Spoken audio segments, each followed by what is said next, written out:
जय भीम। मैंने बाहर देश के लोगों को ये कहा है कि जब भी आप भारत में जाएंगे, जितने भी बुद्धिस्ट राष्ट्र हैं, उनको मैंने कहा है कि जब आप भारत में अब आएंगे, आप किसी को नमो बुद्धाय बोलेंगे तो वो अधूरा होगा जब तक आप जय भीम नहीं कहेंगे। क्योंकि भारत में आज बुद्धिज्म जो जिंदा है, उसका कारण सिर्फ एक ही महामानव है, बाबा साहब अम्बेडकर।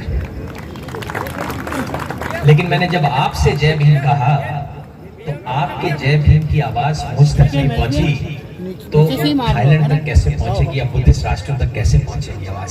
जब भी जय भीम की बात आए, दिल से और जान से संगठित होकर आपको कहना चाहिए जय भीम, जय भीम, जय भीम। अब कम से कम मुझे ऐसा लगा कि मैं बैतूल में आया हूँ। बहुत अच्छा। सबसे पहले मैं यहाँ के जितने भी ऑर्गेनाइजर्स हैं उनका बहुत बहुत शुक्रिया करता हूँ कि उन्होंने मुझे यहाँ पे मौका दिया कि मैं आपके बीच आपके साथ रूबरू हो सकूं। आज महान शख्सियतें यहाँ पर आ रखी हैं। प्रकाश पाटनकर जी आए हैं जो कि बड़े सम्माननीय है और हमारे परिवार की तरह है। मैम आई हैं डिप्टी कलेक्टर बांगड़े जी। मैं आज बहुत खुश हूँ किसी न किसी तरीके से कि इतना बड़ा मौका आज मुझे मिल रहा है आपसे बात करने का। स्मिता जी ने बताया मेरे बारे में काफी सारी चीजें, उन्होंने वैसे ही क्लियर की। मेरा मानना यह है कि जब मैं भारत में आया, मैं पहले श्रीलंका में मैंने फिल्म की और वहीं मैंने बौद्ध धर्म अपनाया। मुझे लगा कि इससे अच्छा जीने का तरीका और कोई नहीं हो सकता, तो मैंने वो धर्म को अपनाया बहुत अच्छे से। लेकिन मैं जहां भी गया मुझे एक ही प्रश्न पूछा गया कि भारत तो बुद्ध की भूमि है, वहां पर केवल 1% बुद्धिस्ट क्यों हैं और उसके लिए आप क्या कर रहे हैं। तो वहां मैं समझ नहीं पाया कि इसका उत्तर मैं क्या दूं। ये बात कड़वी थी लेकिन सच्ची थी, क्योंकि मैं भारत गया ही नहीं था उस समय। मैं वापस भारत आया और फिर मैंने देखा कि केवल 1% बुद्धिस्ट और इतना बड़ा धर्म का खजाना, जिससे बढ़िया जीने का तरीका कोई हो ही नहीं सकता, वो होते हुए आज भारत में केवल 1% बुद्धिस्ट कैसे रह गए, बाकी सब कहां गए। तो मुझे लगा कि बहुत सारी लड़ाइयां करनी पड़ेंगी, संघर्ष करना पड़ेगा, दूसरे धर्मों के लोगों से बात करनी पड़ेगी, कहीं ना कहीं क्या करूं, कैसे शुरुआत करूं, काफी सोच में पड़ गया। लेकिन धीरे धीरे मैंने चीजों को जाना। सबसे पहले बाबा साहब के बारे में पढ़ा। अब एक और कड़वी सच्चाई ये है, मैं जिस स्कूल से मैं आया, बहुत सारे A ग्रेड स्कूल हैं भारत में, और कोई हिंदू बेस है, मुस्लिम बेस है, सिख बेस है, ईसाई बेस्ड है, लेकिन Buddhist base A grade school मुझे कोई दिखा नहीं। एनीवेज मैं जिस स्कूल से मैं पढ़ा वहां पर बाबा साहब के बारे में कुछ खास बताया नहीं गया और ना ही बुद्ध के बारे में कोई बात नहीं। तो इतना ही कहा गया शांति का प्रतीक है, और कभी कोई कहानी कोई सुना दे बुद्ध की तो बात अलग है। अदरवाइज पढ़ाई में यहाँ की कोई खास जगह उन स्कूलों में नहीं है। बस इतना है कि भारत का संविधान बाबा साहब ने लिखा था और अंबेडकर जयंती के दिन एक छुट्टी होती, इतनी जानकारी मुझे थी। लेकिन जब मैंने उनके बारे में पढ़ा तो मैं सोच में पड़ता रह गया कि जो कार्य वो कर गए, ना ऐसा कार्य पहले कभी किसी ने किया और ना ही शायद कोई करेगा, क्योंकि एक महामानव ये काम कर सकता है। उन्होंने सबको लाकर एक बराबरी के प्लेटफॉर्म में खड़ा कर दिया, और वही इंसान जिसने इतनी प्रताड़ना सही, इतना एक्सप्लॉयटेशन सहा, छूत अछूत, साथ पढ़ने नहीं देना, उठने नहीं देना, फिर भी सारे संघर्ष करते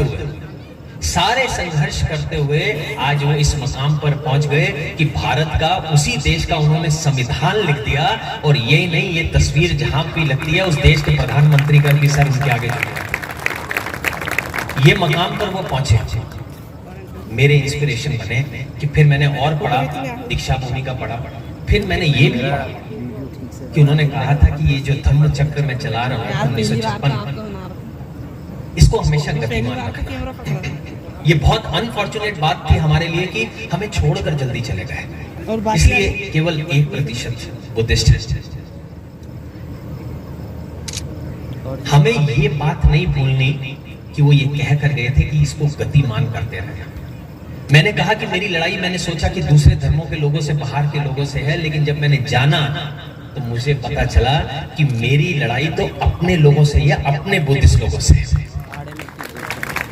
हम ही एक दूसरे को ऊपर बढ़ने नहीं दे रहे, हम ही नहीं चाह रहे कि बुद्धिज्म और धर्म का प्रचार प्रसार अच्छे तरीके से हो। हम खुश हैं कि एक तालाब में रहे, हम खुश हैं कि इस तालाब में कोई बाहर निकलने की कोशिश कर रहा है तो उसकी टांग खींच के वापस ले आए कि ये आदमी तालाब में रहे, बाहर ना चला जाए। ये हमारा छोटा सा तालाब है बुद्धिज्म का, और इसी तालाब में हम जिएंगे। ये जो सोच है इसे बदलने का समय आ गया है। भारत इसके रास्ते खोले ना खोले, लेकिन एक बात तय है, अंतरराष्ट्रीय दरवाजे खोलने हमने अब शुरू कर दिए हैं। उनके लिए बुद्धिज्म और भारत के बुद्धिस्ट लोग वो चार धाम में हैं। बोध गया जाएंगे, किसी से पूछा, मैंने कहा कि आप कहाँ गए हैं? भारत गए? हाँ, भारत गए हैं। कोई 5 बार गया, कोई 10 बार गया, कोई 20 बार गया, और कोई 25 सालों से भारत जा रहा है, लेकिन जाता कहाँ है? बोध गया, सारनाथ, लुम्बिनी, कुशीनगर, वही बुद्धिस्ट एरिया है, वही बुद्धिज्म है, वही भारत है और वही भारत के बुद्धिस्ट। फिर मैंने उनका रुख जो है महाराष्ट्र की तरफ किया।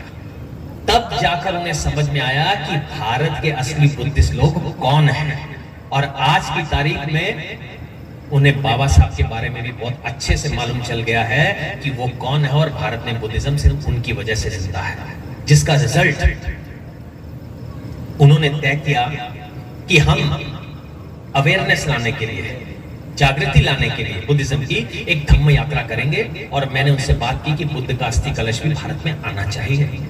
तो बुद्ध का अस्थि कलश भी आया। 100 भिक्षु परभणी से लेकर चैत्य भूमि तक चले, 580 किलोमीटर, 1 महीने। पांव कटे थे, छाले पड़ते थे, खून निकल रहा था, रात को हंसते हुए टांके लगा रहे थे। हजारों लोगों की शुरुआत हुई थी परभणी से, हजारों लोगों ने साथ दिया था जब वो चले। बहुत बड़ा सेरेमनी किया गया था वहां पर, और जब वो चले, चलते चलते कारवां इतना बढ़ता चला गया कि बहुत सारे हजारों की तादाद में लोग हर जगह उनका स्वागत करने लगे। अब रात को जब वो टांके लगाते थे पांव के नीचे, बिना सुन्न किए पांव को उन्हीं का डॉक्टर लगाता था, तो उनके चेहरे पर स्माइल होती थी, हंस रहे होते थे, आपस में बात कर रहे होते, वो टांके लग रहे हैं और बात कर रहे हैं, क्योंकि अगले दिन सुबह फिर चलना है, और नंगे पांव। मैं कह थक गया कि आप कुछ पहन कर चलिए, उन्होंने कहा नहीं, हम नंगे पांव ही चलेंगे। अब होता यह, मैंने उनसे कहा कि अब आपको दर्द नहीं होगा, कोई छोटा सा छाला पड़ता है तो इतना बड़ा दर्द हो जाता है, आप टांके लग रहे हैं, आप हंसते। कहते गगन, हमने सोचा ही नहीं था कि इतना प्यार हमें भारत के बुद्धिस्ट लोग देंगे, आज तक ऐसा प्यार नहीं मिला, इसलिए सारा दर्द हम भूल गए हैं। तो मेरा एक सपना था, मुझे लगा था कि आज ये परभणी से यात्रा शुरू हुई है, मैं चाहता हूं जब ये मुंबई जैसी जगह पर पहुंचे तो कुछ ऐसा हो कि वहां लाखों लोग हों, और ये बात सच हो।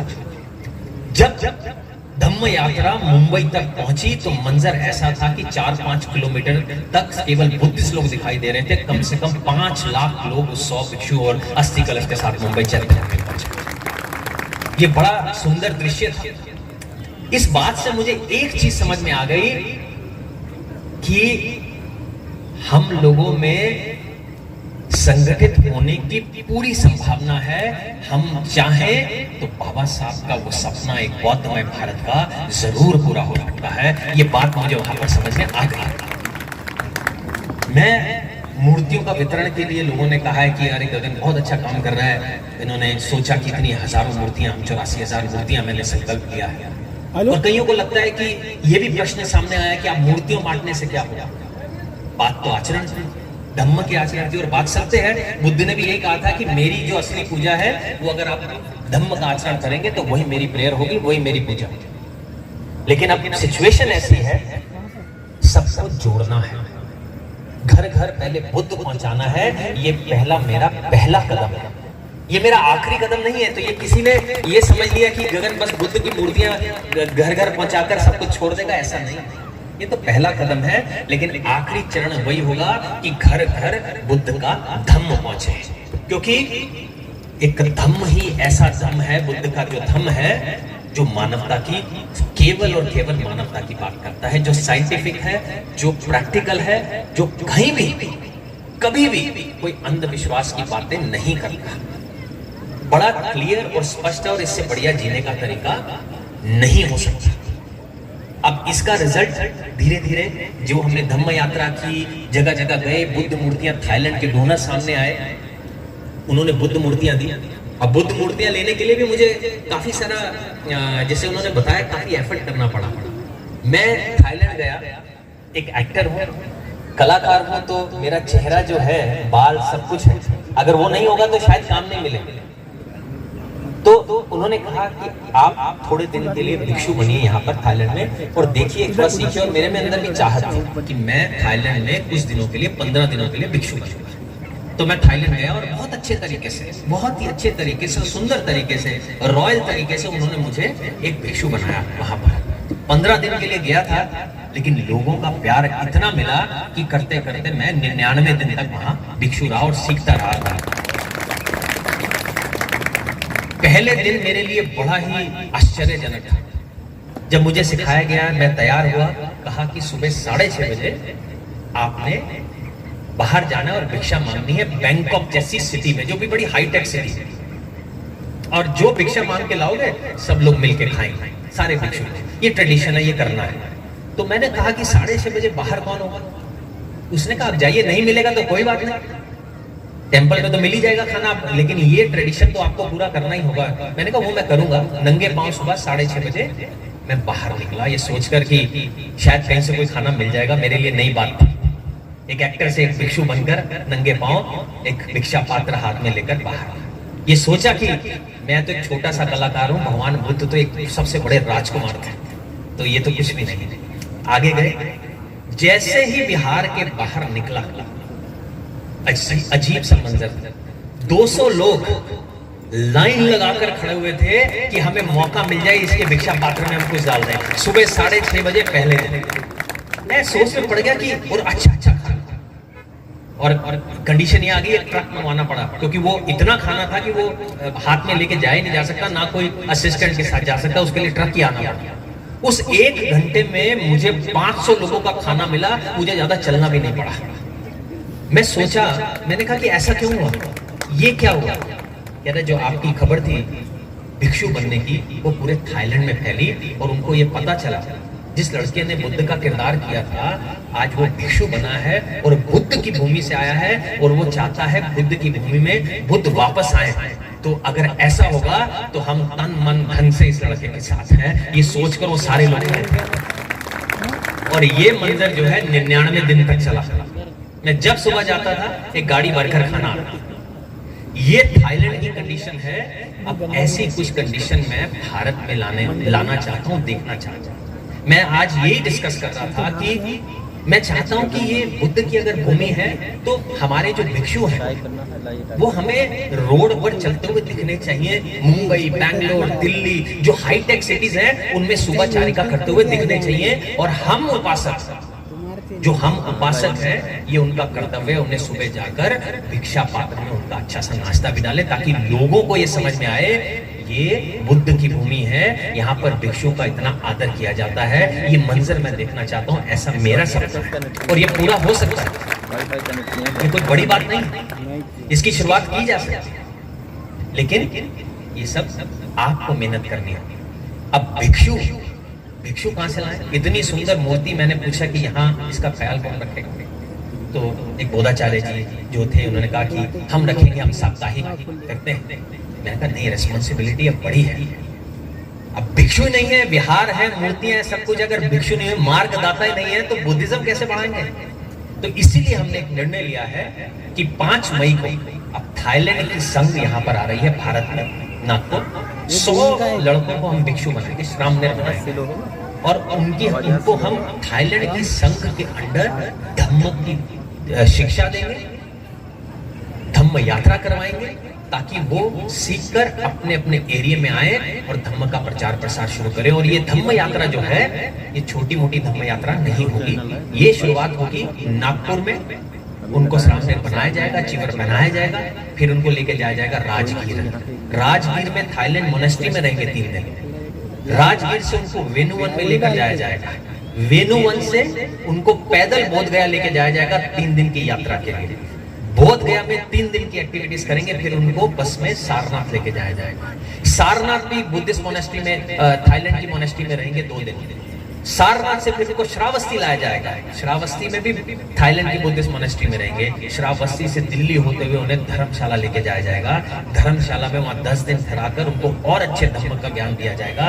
वहां से उनकी पद यात्रा शुरू होगी जो लेह लद्दाख तक जाएगी 35 दिनों की, और वो खत्म करने के बाद 1 हफ्ता वो लेह लद्दाख में भी रहेंगे। फिर उनके चिवर को उतारने की बात की जाएगी, उनका चिवर उतारा जाएगा। लेकिन कोई उसे कंटिन्यू करना चाहेगा बच्चा, तो थाईलैंड के जितनी भी संघ है उन्होंने इंडिया के अंदर अभी बोध गया, धर्मशाला और लेह लद्दाख अपनी मोनेस्ट्री के दरवाजे उन बच्चों के लिए खोल दिए हैं। तो मैं ये चाहता हूं कि आप में भी कोई हो जो स्नामधन्य बनना चाहे तो वो अपनी रजिस्ट्रेशन हमारे पास जरूर करवा दीजिए। 5 मई को शुरुआत होगी, क्योंकि जब तक हम भिक्षु नहीं बनाएंगे आपके पास धम्म पहुंचेगा नहीं। खाली मूर्ति सामने रखने से या एक सर्टिफिकेट लेने से आप बुद्धिस्ट नहीं हो जाएंगे। धम्म का आचरण होगा तो ही बुद्धिस्ट बनेंगे।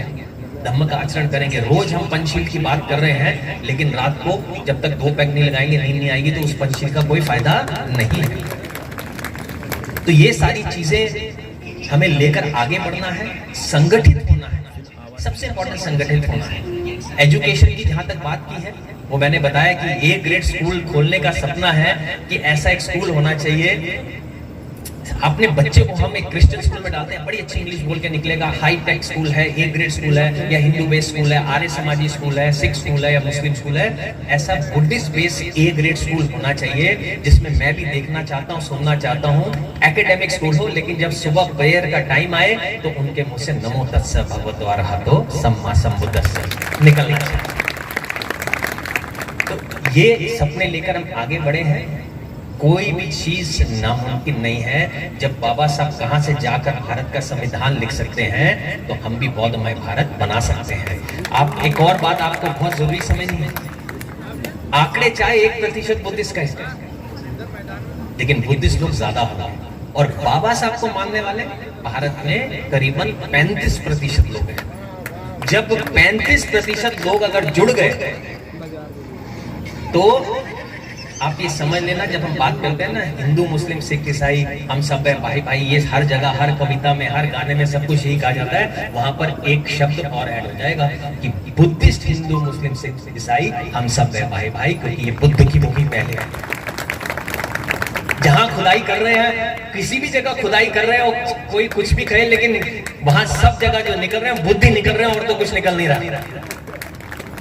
तो अब ये सारी चीजें साथ में लेकर आगे बढ़ना है। फाउंडेशन हमारा है, हम बहुत सारे काम ऐसे करना चाह रहे हैं, यंगस्टर के लिए भी करना चाह रहे हैं, स्किल डेवलपमेंट को लेकर आगे बढ़ना चाह रहे हैं, स्कूल को लेकर आगे बढ़ना चाह रहे हैं, एक महासंघ बनाना चाह रहे हैं, और धीरे धीरे सब लोगों को जोड़कर अपना कर्तव्य निभाने की बात करना सिखाना चाह रहे हैं। तो उसके लिए आप सबको हमारे साथ जुड़ना होगा और एक होकर आगे बढ़ना होगा। बाकी अपनी कोशिश कर रहा हूं, और मुझे लगता है कि कामयाबी जरूर मिलेगी, और बाबा साहब का सपना, वो सपना एक बौद्धमय भारत का जरूर पूरा हो। और मैं आपका एक बार फिर से धन्यवाद करता हूं, और बहुत बहुत शुक्रिया करता हूं सभी ऑर्गेनाइजर्स का, जितने भी लोग यहाँ पर हैं, आप सबका बहुत बहुत शुक्रिया, बहुत बहुत धन्यवाद। हाँ, एक महत्वपूर्ण सूचना मैं भूल गया। जब मैं वियतनाम की संघ को यहाँ पर लेकर आया, भारत, बाबा साहब के बारे में बताया, उन्होंने देखा, सब कुछ जाना, उनको बहुत अच्छा लगा। उन्होंने वो उनकी अपनी सबसे बड़ी यूनिवर्सिटी भी है, तो जब उन्होंने पढ़ा तो उनको बहुत सारी चीजें समझ में आनी शुरू हुई। उन्होंने कहा कि हम 6 दिसंबर को चैत्य भूमि आना चाहते हैं। तो वो आए, जब उन्होंने देखा कि मंजर क्या है, बाबा साहब का, बाबा साहब की रिस्पेक्ट क्या है, और तब उन्होंने कहा कि गगन, उनको ट्रिब्यूट देने के लिए, तू तो मुझे एक मूर्ति बोल रहा था वियतनाम में उनकी लगा दो, उनको ट्रिब्यूट देने के लिए। आज हम ये अनाउंस करते हैं कि बाबा साहब की 10 मूर्तियां 10 मोनेस्ट्री में वियतनाम में लगाई जाएंगी। उसमें पहले चरण में 1 जुलाई को पीस कॉन्फ्रेंस के साथ पहले चरण में बाबा साहब की 3 मूर्तियां लगाई जा रही हैं, जो कि रेडी होकर वहां पर अब तैयार हो चुकी हैं। तो ये एक नया आगाज है। इससे पता चलता है कि भारत के लोग या भारत के जो हमारा देश की गवर्नमेंट या कोई और जुड़े ना जुड़े, लेकिन अंतरराष्ट्रीय स्तर पर बहुत सारे बुद्धिस्ट राष्ट्र हमारे साथ जुड़ गए हैं। और जो भी लोग इस पीस कॉन्फ्रेंस और जो बाबा साहब का मूर्ति का इंस्टॉलेशन का वियतनाम में प्रोग्राम है, वो भी जो भी चलना चाहते हैं वो भी हमारी फाउंडेशन को कांटेक्ट करके हमारे साथ चल सकते हैं। हम दिखाएंगे कि हमारे बुद्धिस्ट लोगों की ताकत कितनी है। समय आ गया है आगे बढ़ने का। Thank you very much. एक बार फिर से नमो बुद्धाय, जय भीम। जब संगठित होकर बोलते हैं तो कोई भी चीज कुछ भी हो, चाहे बोले करें, वो अच्छा लगता है, सुरीला लगता है और ताकतवर लगता है। चार लोग यहाँ से जय भीम बोलेंगे, चार लोग वहां से बोलेंगे, ना सुनने में अच्छा लगेगा ना एकता दिखेगी। इसलिए जब बोले तो माइंडफुल होकर बोले, सोच कर बोले कि सब इकट्ठे बोल रहे हैं जय भीम।